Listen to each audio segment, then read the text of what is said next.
কিছু জামাতি মৌলবাদী আছে যারা ময়ূক আসলেই জবাব চায় বাংলা শুরু হলেই ঠক ঠক ঠক ঠক ঠক ঠক করে কাঁপে।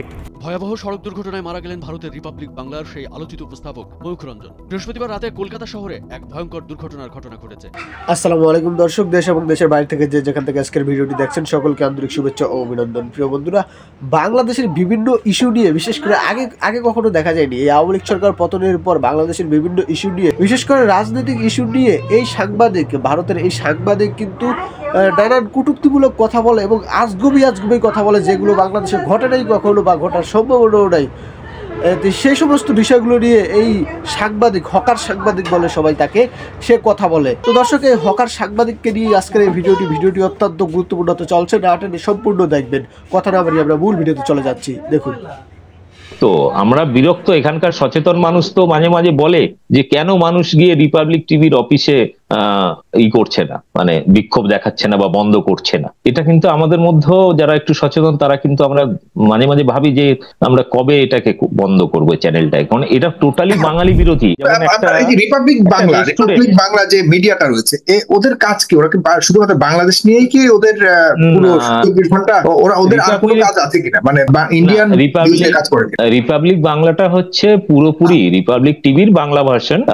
রিপাবলিক টিভিটা হচ্ছে বিজেপি আরএসএস এর মুখপত্র, মানে বকলমে আর কি, সরাসরি বলা যায়। কিছু দু একটা টিভি চ্যানেল আছে যারা জেনে শুনেই কিন্তু এইগুলো করেছে, যেমন রিপাবলিক টিভি একটা আছে। মহিলাদের নেতা শুভেন্দু অধিকারী, জঞ্জালদের নেতা শুভেন্দু অধিকারী। আসলে শুভেন্দু অধিকারীকে হিন্দু ভাবাটাই অপরাধ। ভুয়ো হিন্দু, মিথ্যা হিন্দু, হিন্দুদের কলঙ্ক, হিন্দুদের লজ্জা। শুভেন্দু অধিকারী কখনোই হিন্দু নন। এই বাংলাদেশের হিন্দু নিপীড়ন নিয়ে এই ভারতে বিজেপি রাজনীতি করছেন, হিন্দু মুসলমানের বিভাজন করছে। তো আমরা বিরক্ত, এখানকার সচেতন মানুষ তো মাঝে মাঝে বলে যে কেন মানুষ গিয়ে রিপাবলিক টিভির অফিসে করছে না, মানে বিক্ষোভ দেখাচ্ছে না বা বন্ধ করছে না। এটা কিন্তু আমাদের মধ্যেও যারা একটু সচেতন তারা কিন্তু আমরা মাঝে মাঝে ভাবি যে আমরা কবে এটাকে বন্ধ করবো চ্যানেলটায়, কারণ এটা টোটালি বাঙালি বিরোধী। রিপাবলিক বাংলা যে মিডিয়াটা রয়েছে, ওদের কাজ কি? ওরা কি শুধুমাত্র বাংলাদেশ নিয়েই কি ওদের পুরো 24 ঘন্টা ওদের আর কোনো কাজ আছে কিনা, মানে ইন্ডিয়ান কাজ করে কিনা? রিপাবলিক বাংলাটা হচ্ছে পুরোপুরি রিপাবলিক টিভির বাংলা ভার্সন। রিপাবলিক টিভিটা হচ্ছে বিজেপি আরএসএস এর মুখপত্র, মানে বকলমে আর কি, সরাসরি বলা যায়, মানে অঘোষিত ভাবে। অন্যগুলো মাঝে মাঝে নিজের একটু নিউট্রাল চেহারা রাখার চেষ্টা করে, কিন্তু সরাসরি রিপাবলিক টিভি কিন্তু টোটালি হচ্ছে বিজেপির প্রোপাগান্ডা, বিজেপির সাম্প্রদায়িকতা, বিজেপির ইস্যুগুলোকে হাইলাইট করানো হয়, তিলকে তাল বানানো হয়। বাস্তবে প্রত্যেকটা ইস্যু নিয়ে তারা ফ্লপ হয়। সন্দেশখালী ফ্লপ হয়েছে, আরজি করে ওই তিলোত্তমার ধর্ষণ খুনের ব্যাপার নিয়ে যে আন্দোলন হয়েছিল সেটাকে তিলকে তাল বানিয়ে ফেক নিউজ ছড়ানো হয়েছে। 150 গ্রাম বীর্য পাওয়া গেছে, হাড় ভাঙা, অমুক তমুক নানা রকম ফেক ভয়েস কল ইত্যাদি স্প্রেড করে মানুষকে উত্তেজিত করা হয়েছে। আমরা সেগুলোকেও কাউন্টার করেছি এবং আজকে দেখুন আন্দোলনটা, তাদের এই আচরণ নিয়ে, তাদের এই ভূমিকা নিয়ে আপনারাও অলরেডি কনসার্ন যে তারা ফেক নিউজ ছড়ায়। মানে আমরা বিরক্ত, এখানকার সচেতন মানুষ তো মাঝে মাঝে বলে যে কেন মানুষ গিয়ে রিপাবলিক টিভির অফিসে করছে না, মানে বিক্ষোভ দেখাচ্ছে না বা বন্ধ করছে না। এটা কিন্তু আমাদের মধ্যেও যারা একটু সচেতন তারা কিন্তু আমরা মাঝে মাঝে ভাবি যে আমরা কবে এটাকে বন্ধ করবো চ্যানেলটায়, কারণ এটা টোটালি বাঙালি বিরোধী। এরা চায়, মানে এরা পারলে হিন্দু মুসলিম তো শুধু নয়, আমরা বিগত কয়েক বছরে দেখেছি যে পশ্চিমবাংলাকে সরাসরি ঘোষণা করছে, পশ্চিমবাংলায় দাঁড়িয়ে উত্তরবঙ্গের বিজেপি নেতারা যে আমরা উত্তরবঙ্গকে আলাদা রাজ্য করব, আমরা বিহার বা ঝাড়খণ্ডের সঙ্গে ওই বীরভূম পুরুলিয়া জুড়ে দিয়ে আলাদা রাজ্য করবো, মানে পশ্চিমবাংলার মতো ছোট একটা রাজ্য সেখানেও 3 টুকরো করার যারা সরাসরি ঘোষণা দিতে পারে, মুসলিমের একটা প্রভাব রয়েছে, এটা তারা সহ্য করতে পারছে না। মুসলিম প্রভাব কমানোর জন্য, শুধু মুসলিম প্রভাব কমানো নয়, উত্তরবঙ্গে যেহেতু তারা বেশি সিট পেয়েছে সেই কারণে তারা এটা করতে চেয়েছে। কিন্তু এবারে জাস্ট বিজেপি চাচ্ছে ওই উত্তরবঙ্গকে পশ্চিমবঙ্গ থেকে আলাদা করে ফেলবে। হ্যাঁ, ওটা বিহারের সাথে বা এর সাথে জুড়ে দিয়ে আলাদা একটা রাজ্য করে দেবে বা কেন্দ্রশাসিত অঞ্চল। এই বাঙালি বিরোধী পুরোটাই। এবং আমি এর পরের স্টেপে আমাকে যদি বলার সুযোগ হয় আমি বলবো, এখন শেষে এই পর্যায়ে একটু শেষ মন্তব্য যাচ্ছি। এই যে আমাদের উপ হাই কমিশনার অফিসে হামলা করার, এত মানে নৃশংসভাবে হামলা করেছে, সেখানে কর্মকর্তাদের গায়ে আঘাত করা হয়েছে এবং সেখানে আমাদের পতাকাকে পুড়িয়ে দেওয়া হয়েছে, এই ব্যাপার এটাকে আপনি সমর্থনযোগ্য মনে করেন কিনা দুইজন হিন্দু নেতার কথা শুনে? প্রথমত আমি দেখুন, আমি একটা দেশ বা একটা রাষ্ট্রের আমি যদি কাঠামো ধরি, আজকে ভারতবর্ষে ক্ষমতায় রয়েছে বিজেপি। বিজেপি মানে কিন্তু আমাদের জাতীয় পতাকা নয়, বা আগে হাসিনা ছিল, তার আগে খালেদা জিয়া ছিলেন, বা এখন অন্তর্বর্তীকালীন সরকার সেখানে রয়েছে, ফলে সেখানকার জাতীয় পতাকা কিন্তু ওখানকার সরকারের নয়, সেটা দেশের সিম্বল। এখানেও আমাদের ভারতীয়দের সিম্বল ওটা, ফলে দু দেশের মধ্যে যেখানেই অপমান হোক সেটা অবশ্যই নিন্দনীয়। কিন্তু এখানে একটা ব্যাপার আছে, সেটা হচ্ছে বাংলাদেশে এটা কবে ঘটেছে কলেজে আমি ঠিক জানি না, কিন্তু কলকাতাতে দুটো মিছিল হয়েছিল। একটা হচ্ছে হিন্দু জাগরণী মঞ্চ বা এরকম নামে একটা, আরেকটা সরাসরি শুভেন্দু অধিকারী। এই দুটো মিছিলে খুব বেশি লোক হয়নি, কিন্তু দুটো মিছিলেই আমি দেখেছি শেষ পর্যন্ত তারা শেষ করলো যখন, সেখানে সরাসরি কিন্তু বাংলাদেশের পতাকাও জ্বালানো হয়েছে। এই ফুটেজ কিন্তু আমি চাইলে আপনাকে দিতে পারি, সে পতাকা জ্বালানো হয়েছে। আবার উল্টো দিকে ডক্টর ইউনূসের কুশপুতলিকা দাহ করা, মানে তাকে জুতো মারা, এটাও হয়েছে। একটা দেশে অন্তর্বর্তীকালীন সরকার এসছে এবং সে এখনো পর্যন্ত দেশটাকে গুছিয়ে উঠতে পারেনি, তার মধ্যে তার কুশপুতলি, সে এখনো সরাসরি সেখানকার প্রধানমন্ত্রী নন। এখন বাংলাদেশের হিন্দুরা এতটা উদ্বিগ্ন নয়, যাদের উপরে নির্যাতন চলছে তারা দিব্যি ভালো আছে, তাদের কোনো কোনো কি বলা যায় এটাকে, তাদের কোনো আফসোস নেই, তাদের কোনো অভিযোগ নেই। কিন্তু ভারতের এই বিশেষ করে পশ্চিমবঙ্গের শুভেন্দু অধিকারীর এতটা জ্বালা কেন? তার অন্তর জ্বালার পেছনে আসলে রাজনীতি? একটাই উত্তর, রাজনৈতিক ব্যাপার। এটা ওর কোনো হিন্দু দরদ নেই। কয়েকদিন আগে আমার চ্যানেলে একটি ভিডিও আছে, দেখবেন, সেখানে তৃণমূলের, এক সময় তো তৃণমূলে ছিলেন, সেখানে তৃণমূলের মুখপাত্র ছিলেন রিজু দত্ত, ওদের জাতীয় মুখপাত্র। সে ওপেন ভিডিওতে দাবি করেছে যে শাহাবুদ্দিনের বাড়িতে, মেদিনীপুরে শাহাবুদ্দিনের বাড়িতে প্রত্যেক ঈদের সময় গিয়ে 3 বাটি করে গরুর মাংস খেত। আবার বিজেপিরই সংখ্যালঘু মোর্চার একজন আইনজীবী কলকাতা হাইকোর্টের আলী আফজাল চাঁদ, তিনি সরাসরি একটা ভিডিওতে দাবি করেছেন যে আমার সামনে বসে শুভেন্দু অধিকারী 1 বাটি নয়, 2 বাটি নয়, 3 বাটি গরুর মাংস খেয়েছে, প্লাস টিফিন গাড়িতে করে বাড়িতে নিয়ে গেছে। এবারে এই লোকটা বিজেপিতে আসার পরে, বিগত কয়েক বছরে শুভেন্দু অধিকারী আসার পরে যেটা সমস্যাটা হয়েছে, যে তার নিজের জায়গাটা পাকা করার জন্য সে কি করলো, পুরনো নেতাদের সাইড করে দিল। দিলীপ ঘোষ, সুকান্ত মজুমদার, আরো যারা ছিল, লকেট, অগ্নিমিত্রা পল থেকে শুরু করে পুরনো নেতা যারা ছিল, সায়ন্তন বসু, এই নামগুলো, রাহুল সিনহা, এদের নাম এখন কেউ শুনতে পায় না। এখন বিজেপি মানে শুভেন্দু সবচেয়ে বড় সমস্যা হচ্ছে তার কাছে কোনো ইস্যু নেই পশ্চিমবাংলায় সরকারে আসার মতো, কারণ কেন্দ্র সরকার গত 10 বছরে মানুষের জন্য এমন কোনো কাজ করেনি যে কাজটা মানুষকে দেখিয়ে ক্ষমতায় আসবে। বাংলার জন্য তো কিছুই করেনি, বরং বাংলাকে বঞ্চনা করা, ভাতে মারার বহু চেষ্টা করেছে, বাংলা ভাগ করার চেষ্টা করেছে, সাম্প্রদায়িক দাঙ্গা লাগানোর চেষ্টা করেছে। আমরা বাংলাদেশের মানুষ কতটা বিরক্ত জানি না, কিন্তু আমরা বিজেপি নিয়ে প্রচন্ড বিরক্ত পশ্চিমবাংলার মানুষ। এবং আজকে যে ঘটনা, যেটা আসামের বা শিলচরের ওদিক থেকে যে গ্রুপটা ঢুকেছে, হিন্দু জাগরণ ওটাও কিন্তু আরএসএস এরই একটা শাখা।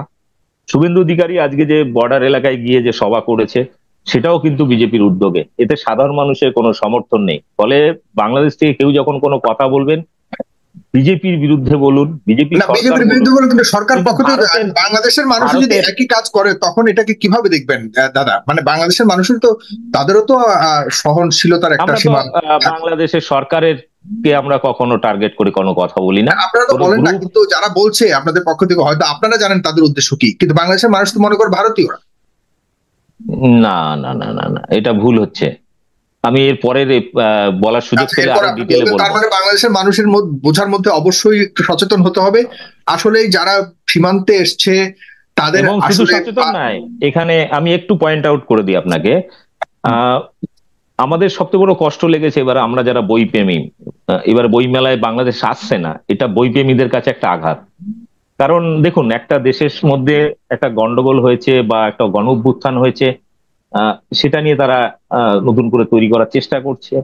সেখানে বাঙালির মধ্যে যে সংস্কৃতিগত মিল, ভাষাগত মিল, ঐতিহ্য রয়েছে, সেই জায়গায় আমার মনে হয় কোনো বিধিনিষেধ আরোপ করা ঠিক নয়। কারণ এপার বাংলা ওপার বাংলা মিলেই কিন্তু বাঙালি, ভারতবর্ষ কিন্তু বাঙালি নয়।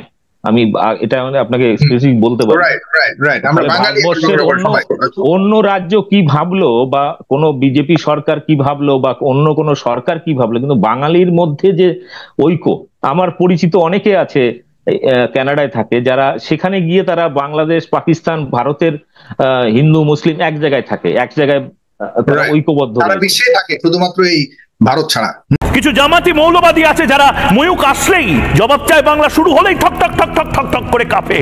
ভয়াবহ সড়ক দুর্ঘটনায় মারা গেলেন ভারতের রিপাবলিক বাংলার সেই আলোচিত উপস্থাপক ময়ূখ রঞ্জন। বৃহস্পতিবার রাতে কলকাতা শহরে এক ভয়ঙ্কর দুর্ঘটনার ঘটনা ঘটেছে। ভারতে বিভিন্ন সংবাদ মাধ্যমে বলা হয়, ভয়াবহ সেই বাইক দুর্ঘটনায় এক সাংবাদিকের মৃত্যু হয়। অন্যজন গুরুতর জখম অবস্থায় আইসিইউতে ভর্তি করা হয়েছে। দক্ষিণ কলকাতার লর্ডসের মোড়ে ওই দুর্ঘটনা ঘটে। সামাজিক যোগাযোগ মাধ্যমে ছড়িয়ে পড়ে সেই দুর্ঘটনায় নিহত হয়েছেন সাংবাদিক ময়ূখ রঞ্জন ঘোষ। সূত্রের খবর, রাত 3:30 নাগাদ বাইক নিয়ে ফিরছিলেন সাংবাদিক ময়ূখ ও সোহম, তখনই দুর্ঘটনা ঘটে। পুলিশের সূত্রে জানা গিয়েছে, গাছের সঙ্গে ধাক্কা মারে তাদের বাইকটি, নিয়ন্ত্রণ হারিয়ে পড়ে যান দুজনেই। ঘটনাস্থলেই সুইগির কয়েকজন কর্মীর নজরে আসে বিষয়টি। তৎক্ষণাৎ তারা ওই দুই সাংবাদিককে তুলে হাসপাতালে নিয়ে যান। সেখানেই একজন মৃত বলে ঘোষণা করা হয়, অন্যজনকে সিসিইউতে রাখা হয়। বাংলাদেশকে নিয়ে সম্প্রতি প্রবল আক্রমণ করেছিলেন সাংবাদিক ময়ূখ রঞ্জন, যে কারণে বাংলাদেশ থেকে তুমুল সমালোচনার মুখে পড়ে এই সাংবাদিক। তার দুর্ঘটনার খবর ছড়িয়ে পড়ার পর গণহারে ফেসবুকে রিপোর্ট করে জানানো হয় যে ময়ূখ রঞ্জন ঘোষ মৃত। এমনটাই খবর পাচ্ছি, তাই তার ভেরিফাইড পেজকে রিমেম্বারিং মুডে পাঠিয়েছে ফেসবুক। সাধারণত মৃত ব্যক্তিকে স্মরণে রাখার জন্য রিমেম্বারিং ট্যাগ ঝুলিয়ে দেয় ফেসবুক প্রতিষ্ঠান। তবে তার পরিবার বা ভারতের মূলধারার কোনো সংবাদ মাধ্যম তার মৃত্যুর কথা লেখেনি।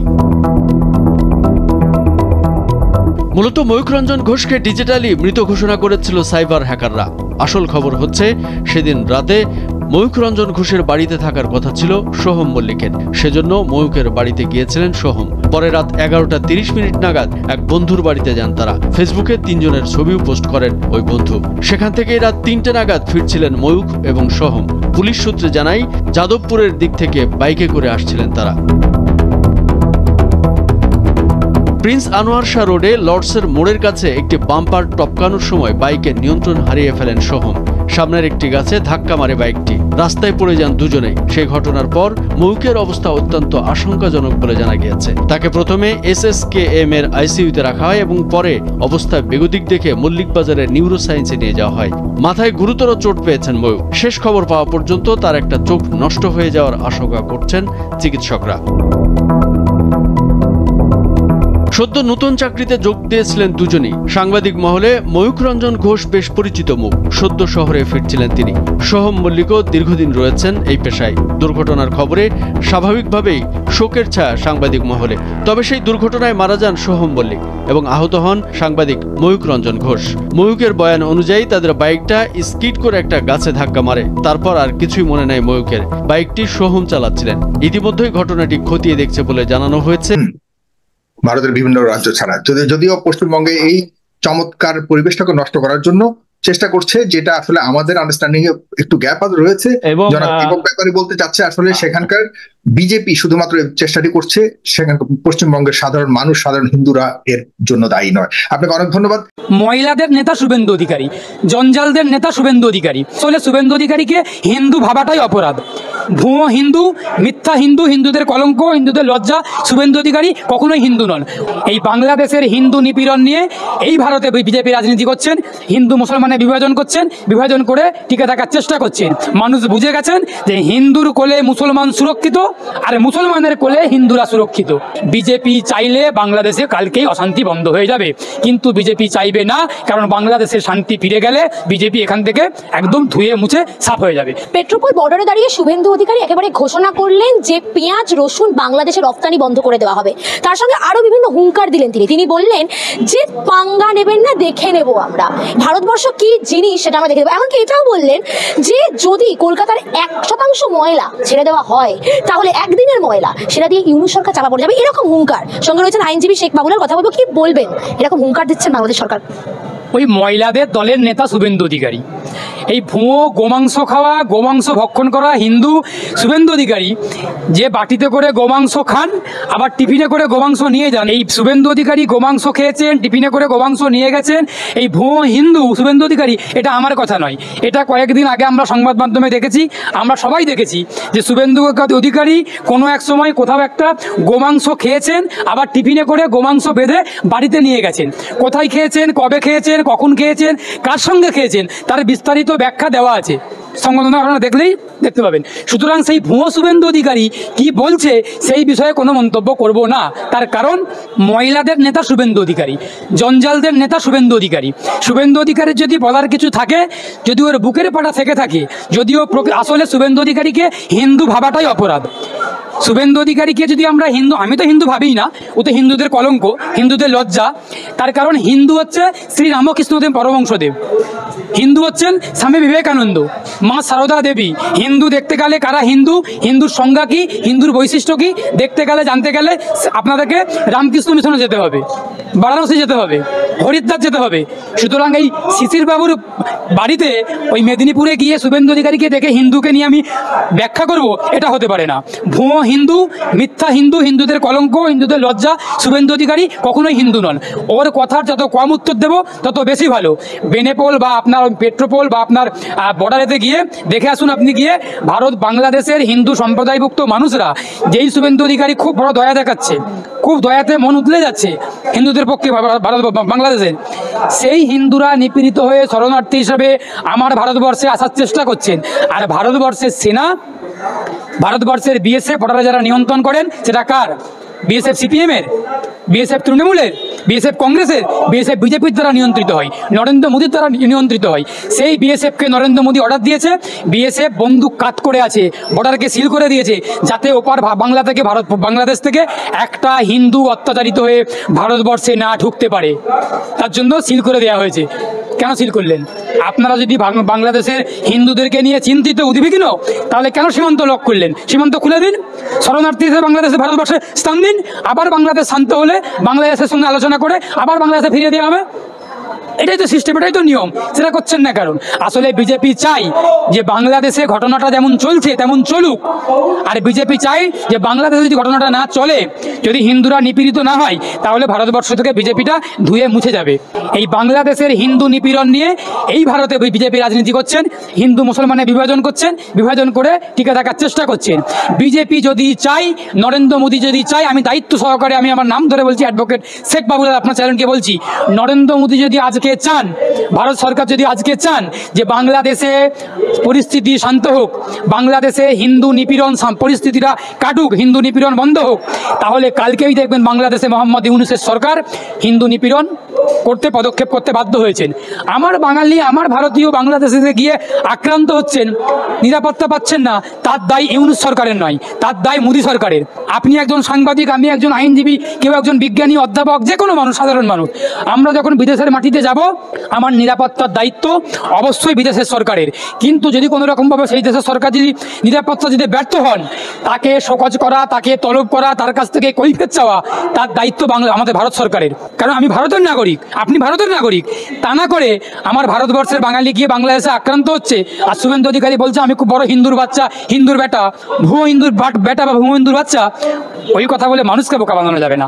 হিন্দুরা বুঝে গেছেন যে প্রকৃত হিন্দুদেরকে রক্ষা করতে পারবে অ্যাকচুয়ালি মুসলমানরা, আর মুসলমানরাও বুঝে গেছে প্রকৃত মুসলমানদেরকে রক্ষা করতে পারবেন প্রকৃত হিন্দুরা।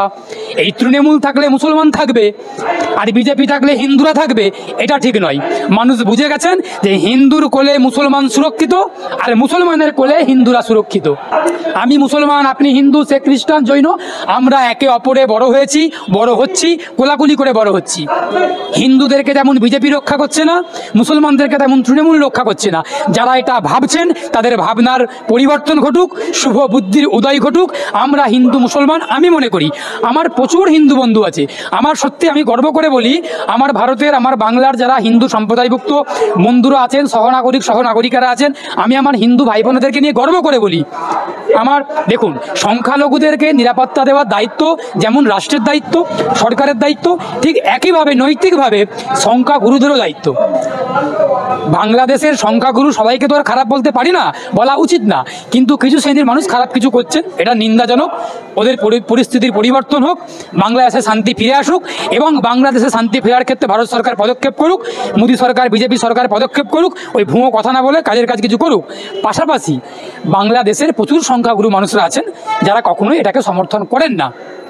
ঠিক সেমভাবে ভারতবর্ষের ইউপিতে, মহারাষ্ট্রে, গুজরাটে, হরিয়ানাতে সংখ্যালঘুরা, দলিতরা, শিডিউল কাস্ট, শিডিউল ট্রাইবরা আক্রান্ত হচ্ছেন। সেই পরিপ্রেক্ষিতে, সেই পরিস্থিতির ক্ষেত্রে ভারতবর্ষের হিন্দু সংখ্যাগুরু যারা আছেন তারা কখনো এগুলোকে সমর্থন করেন না, তারা বরং নিন্দা করেন।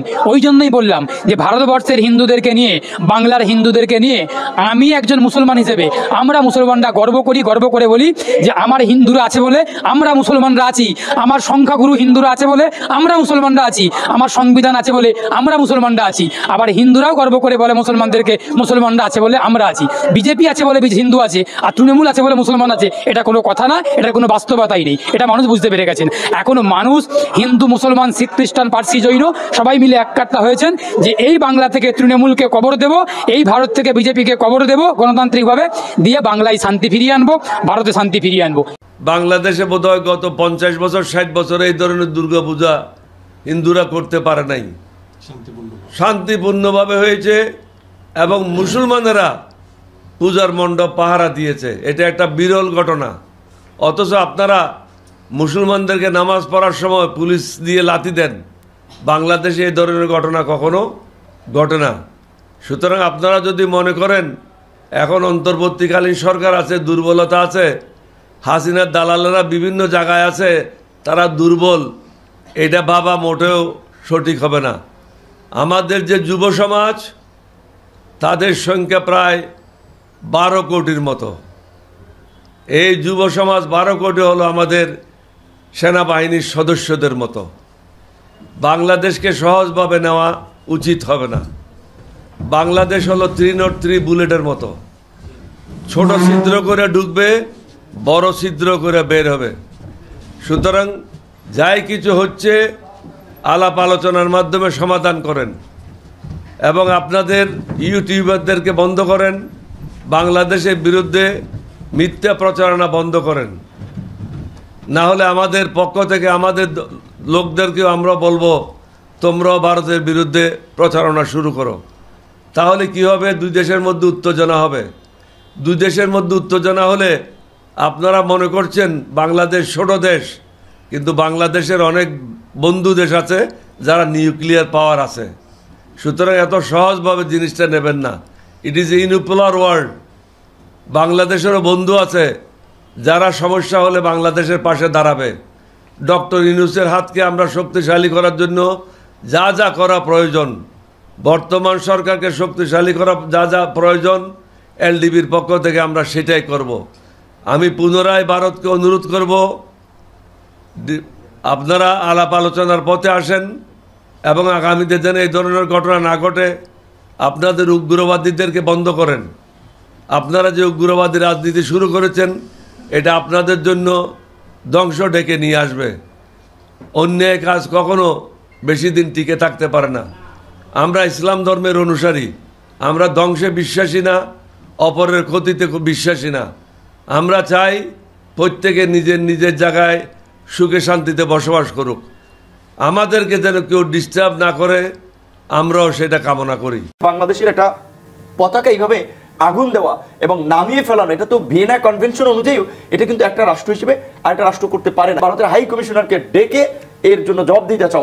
আমরা এই মঞ্চ থেকে আমার মনে হয় সবাই এটা অত্যন্ত ক্ষুব্ধ, এবং আমরা নিন্দা জানাই যে আমাদের প্রতিবেশী রাষ্ট্র, আমরা যাদেরকে বন্ধু প্রতিম রাষ্ট্র হিসেবেই ভাবি, সেই রাষ্ট্রে আজকে যে অনাকাঙ্ক্ষিত ঘটনা ঘটেছে, যে আপনার ত্রিপুরার আগরতলায় বাংলাদেশের উপ হাই কমিশন থেকে আপনার পতাকা নামিয়ে ফেলা হয়েছে এবং ছিঁড়ে ফেলা হয়েছে হিন্দু সংঘর্ষ সমিতি নামে একটা সংগঠন। এবং কিছুক্ষণ আগে আরেকটি নিউজ দেখছিলাম, মুম্বাইয়ে আপনার বাংলাদেশের উপ হাই কমিশনের সামনেও বিক্ষোভ করছে বিশ্ব হিন্দু পরিষদ। এই দুটো ঘটনা, কিংবা বাংলাদেশের সাথে গত কয়েকদিন ধরে যে ভারতের যে ইস্যুটি নিয়ে সবচেয়ে উত্তপ্ত বাক্য বিনিময়, বিশেষ করে পশ্চিমবঙ্গ রাজ্য বিজেপির সভাপতি জনাব শুভেন্দু অধিকারী, ওখানেই একজন বিতর্কিত ব্যক্তি, এবং আপনার তৃণমূল যে মমতার পার্টি, তারাই তাকে অ্যাটেনশন সিকার, ভাইরাল, দুর্নীতিবাজ নামে বলে থাকে। তো তো উনি যে সমস্ত কথাবার্তা বলছেন একেবারে আক্রমণাত্মক কথা, এবং রিপাবলিক যে বাংলাদেশ টেলিভিশন নগদের সর্বোচ্চ বার 167 টাকা রিচার্জে পাবেন 1 লাখ টাকা পুরস্কার, আরো আছে প্রতি সপ্তাহে পুরস্কার ও ক্যাশব্যাক। সেই টেলিভিশন চ্যানেল আরেকজন আপনার টিভি উপস্থাপক, অনেকে বলে জোকার, তো সেও যেভাবে বাংলাদেশ চট্টগ্রামকে ম্যাপে ভারতের অন্তর্ভুক্ত করে দেখানো এবং সংখ্যালঘু নির্যাতন নিয়ে বিশেষ করে মানে প্রো বিজেপি মিডিয়াগুলো, সেটা ইংলিশ এবং বাংলা বোথ সাইড থেকে, এবং র প্যাট্রোনাইজকৃত এএনআইয়ের মতো মিডিয়া, এশিয়ান নিউজ এজেন্সি থেকে শুরু করে, তারা এই আওয়ামী সরকারের পতনের পর থেকে কিন্তু সংঘবদ্ধভাবে একটা কালেকটিভ প্রোপাগান্ডা চালাচ্ছে ওয়ার্ল্ড ওয়াইড, যে বাংলাদেশের মাইনরিটিদের উপরে আক্রমণ করা হচ্ছে, তাদেরকে হত্যা মামলার আসামি করা হচ্ছে, তাদের ঘর বাড়ি লুট করা হচ্ছে। যেই ঘটনাগুলো আমি মনে করি একেবারেই ভিত্তিহীন এবং অপপ্রচার। বিশেষ করে কিছুদিন আগেই বাংলাদেশের প্রথম আলো সহ বেশ কয়েকটি পত্রপত্রিকায় কয়েকটি রিপোর্ট প্রকাশিত হয়েছে যে এই আপনার 4 অগস্ট থেকে 20 অগস্ট পর্যন্ত আপনার 1000টি এই সংখ্যালঘু সংশ্লিষ্ট হামলা কিংবা আপনার সংঘর্ষের ঘটনা ঘটছে। তার মধ্যে 5 শতাধিক ঘটনা ঘটেছে যে যারা আওয়ামী লীগের রাজনীতির সাথে যুক্ত ছিলেন এবং আওয়ামী লীগের সাথে স্বাভাবিকভাবেই যারা গত 15 বছর যেভাবে বিরোধী দলের উপরে দমন পীড়ন অত্যাচার নির্যাতন চালিয়েছেন, সেই সংখ্যালঘু পরিচয় হলেও তারা একই কাজ করেছেন। বিএনপি নেতাদের নামে মামলা দেওয়া, জামাতের কিংবা আমাদের, যেমন ঢাকা বিশ্ববিদ্যালয়ের ছাত্রলীগের সভাপতি ছিলেন সঞ্জিত চন্দ্র দাস, তার বাড়ি ছিল ময়মনসিংহের গৌরীপুরে। ঢাকা বিশ্ববিদ্যালয়ের ডাকসুর ইতিহাস, এখানে দুজনই ঢাকা বিশ্ববিদ্যালয়ের সাবেক ছাত্রনেতা। এই 2019 সালের 22শে ডিসেম্বর লাইট ফ্যান বন্ধ করে একটা নারকীয় তাণ্ডব চালানো হয়েছিল আমি সহ আমার সহকর্মীদের উপরে। সেই ঘটনার নেতৃত্ব দিয়েছিল সঞ্জিত। এখন তার বিরুদ্ধে যদি এখন আমরা মামলা করি বা আইনগত প্রতিকার চাইতে চাই, সেটা তো সংখ্যালঘুর কোনো ইস্যু হবে না। এই ধরনের যে ঘটনাগুলো, যেটা বলছিলাম 5 শতাধিক ছিল রাজনৈতিক বিবেচনায় এবং 2 শতাধিক এগুলো হচ্ছে হিন্দুদের কিংবা মুসলমান, তারা ব্যক্তিগত প্রপার্টি রিলেটেড, অর্থাৎ রাজনৈতিক আপনার যেটা মানে সংখ্যালঘু বিবেচনায় হামলা মামলা ধর্ষণ এই রকমের কোনো ঘটনা ঘটে নাই। এবং একদম স্পষ্ট আপনার বক্তব্য, এবং আমরা যারা বাংলাদেশের অভ্যন্তরে আছি, সাধারণ নাগরিক থেকে সচেতন নাগরিক, সকলেই বিষয়গুলো জানি। কিন্তু ভারত যেভাবে আপনি বলেন প্রোপাগান্ডা চালাচ্ছে, আপনি মিডিয়াগুলোর নাম উল্লেখ করলেন, সেটা তো সারা বিশ্বে একটা প্রভাব পড়ছে। আমাদের সরকার কিংবা আমাদের যে মিডিয়া মূলধারার বলুন, সামাজিক যোগাযোগ মাধ্যম বলুন, এবং নাগরিক সমাজ যারা আপনারা অনেক বেশি ভোকাল, সঠিকভাবে আমরা সেটি জবাব দিতে পারছি না। এটা একেবারেই আপনার কথা সঠিক, এবং এই স্ট্যান্ডের জন্য আপনাকে ধন্যবাদ জানাই। এবং দেখেন, একটা বিষয় আপনারা লক্ষ্য করেন যে বাংলাদেশে এই ফ্যাসিস্টের পতনের পরে বাংলাদেশ প্রশ্নে ভারতের আপনার সরকারি দল, বিরোধী দল এবং আরো যে রাজ্যের যে সমস্ত দলগুলো, যেমন মমতা বন্দ্যোপাধ্যায়ের সাথে আপনার মোদির সাপে নেউলে সম্পর্ক, বলা ছিল মোদির শপথ অনুষ্ঠানেই জানি এরকম, অথচ বাংলাদেশ প্রশ্নে কেন্দ্রীয় সরকার যে পলিসি নিয়েছে তারা কিন্তু একই স্ট্যান্ডে আছে। দুঃখজনক হচ্ছে যে বাংলাদেশে এখন পর্যন্ত আমরা ভারতের প্রশ্নে একটা সম্মিলিত ভয়েস কিংবা স্ট্যান্ড নিতে পারি নাই। রাজনৈতিক দলগুলো, নাগরিক সমাজ কিংবা আমাদের মিডিয়া এবং আমাদের বিশেষ করে তথ্য মন্ত্রণালয়, আমি মনে করি এখানে বড় ধরনের একটা দুর্বলতা লক্ষ্য করা যাচ্ছে। কেন ভারতের এই কালেকটিভ প্রোপাগান্ডার বিরুদ্ধে আমরা একটা সঠিক তথ্য আমরা ওয়ার্ল্ড ওয়াইড ইন্টারন্যাশনাল মিডিয়াগুলোকে আমরা দিচ্ছি না? বিশেষ করে ইউনুস স্যারের কারণে আমাদের যে কানেক্টিভিটি এবং যেটা রিচ আছে সেটা কেন আমরা কাজে লাগাতে পারছি না? যেমন সিলেট অঞ্চলে যে বন্যাগুলো হলো, সেখানে সিএনএন কিন্তু পরিষ্কারভাবেই বলছিল যে এখানে ইন্ডিয়ান আপনার নীতির কারণে মূলত এই বন্যা এবং এই সরকারের প্রতি যে অসহযোগিতামূলক মনোভাব, সেটা বহিঃপ্রকাশ এই পানি ছেড়ে। সেখানে আমরা কেন এখন পর্যন্ত এগুলো ফেস করতে পারছি না, বিশেষ করে অপপ্রচার এবং প্রোপাগান্ডার বিরুদ্ধে? এবং আজকে যে এই যে কাণ্ডটি ঘটলো, যে বাংলাদেশের একটা পতাকা এইভাবে আগুন দেওয়া এবং নামিয়ে ফেলানো, এটা তো ভিয়েনা কনভেনশন অনুযায়ী এটা কিন্তু একটা রাষ্ট্র হিসেবে আরেকটা রাষ্ট্র করতে পারে না। এর জন্য বাংলাদেশের পররাষ্ট্র মন্ত্রণালয় থেকেও কড়া প্রতিবাদ এবং প্রতিক্রিয়া জানানো উচিত, এবং আমি মনে করি এখানে ভারতের হাই কমিশনারকে ডেকে এর জন্য জবাব দিতে চাও। একদম স্পষ্ট। অনেক ধন্যবাদ নুরুল হক। আজকে ভারত আমাদের হাই কমিশনের উপর আক্রমণ করেছে, ভারত আমাদের পতাকাকে অপমান করেছে, হাই কমিশনের উপরে তারা চড়াও হয়েছে, সেখানে মানুষদের আহত করেছে। ভারত কি চায়? পায়ে পাড়া দিয়ে আমাদের সাথে যুদ্ধ করতে চায়, আমাদের আক্রমণ করতে চায়। ভারত আমাদের কেমন বন্ধু আমরা ইতিমধ্যে দেখে ফেলেছি। আসলে ভারত তো আমাদের বন্ধু নয়, বন্ধুত্ব পরিচয় দিতে পারে নাই। আজকে মমতা ব্যানার্জি যে বক্তব্য দিয়েছেন, এটা বন্ধুত্ব কোনো বক্তব্য হতে পারে না, এটা মনে হয় আমাদের শত্রুতার বক্তব্য দিয়েছেন। আজকে লোকসভায় যে বারবার বাংলাদেশ নিয়ে আলোচনা উঠছে, এটা বন্ধুত্ব পরিচয় নয়, শত্রুতার পরিচয় দিয়েছে। আজকে ইসকন কিন্তু আমি মনে করি এটা ধর্মীয় কোনো হিন্দুদের কোনো প্রতিষ্ঠান নয়, এটা হলো সন্ত্রাসীদের প্রতিষ্ঠান। এদেশের হাজারো হিন্দুরা